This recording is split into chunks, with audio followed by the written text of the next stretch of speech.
As we've talked about before, the whole point of this event is to have a serious topic in an informal setting. It's my delight to welcome our guest here this evening, Assemblyman Jerry Hill. To recognize the Half Moon Bay Brewing Company for the 10 years that they have been in business at this location.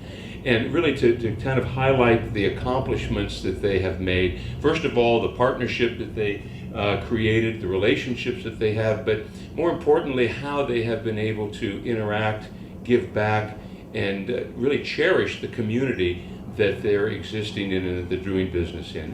What's the deal?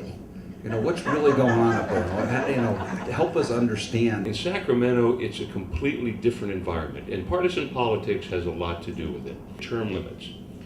I think that is probably one of the biggest mistakes that we've seen in Sacramento. So they're much more influenced by a staff or the third house, which is what we call the lobbyists.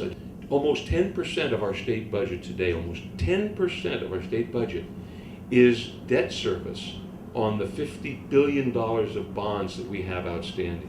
$50 billion.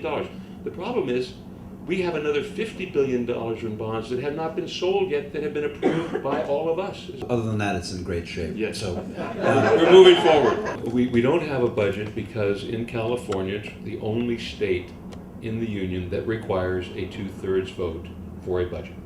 And we have no money. We have, our budget has gone from $102 billion, which is what it was in 2008, and that's up from about $97 billion in 2004.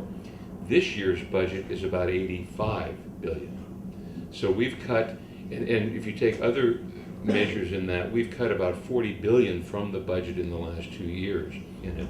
But we also have some revenue enhancements, an oil severance tax. We're the only state that currently is extracting oil from the ground, and we're not charging a severance tax for that. Alaska has one, Texas has one.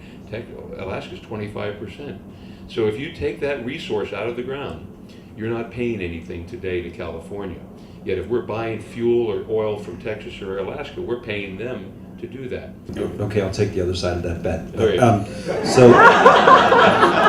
proud of is, I've been there a year and 10 months.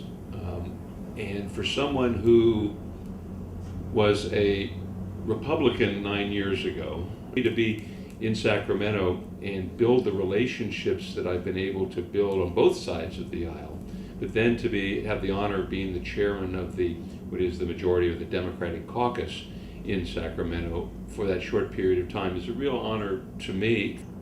Those people in those districts have to get organized and get active in terms of walking into their offices and voting and making the head in their districts, because they don't care what happens in Sacramento.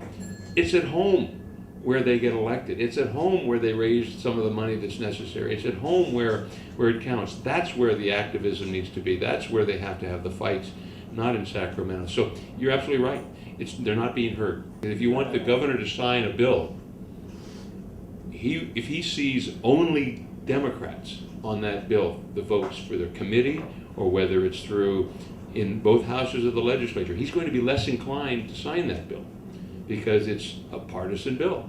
The sad part, in going back to where the gridlock is, a lot of it is a knee-jerk reaction. You'll see that in committees. If the Chamber of Commerce is supporting something, then an environmental legislator would automatically be suspicious and couldn't support it, regardless of what it was. I've seen that so often, and vice versa. It was important that we have an intelligent discussion over the merits or the problems and the challenges that it can bring. And rather than have, as what we're going to do now, is have the debate in the newspaper over the hype and the hyperbole that's going to come from a campaign.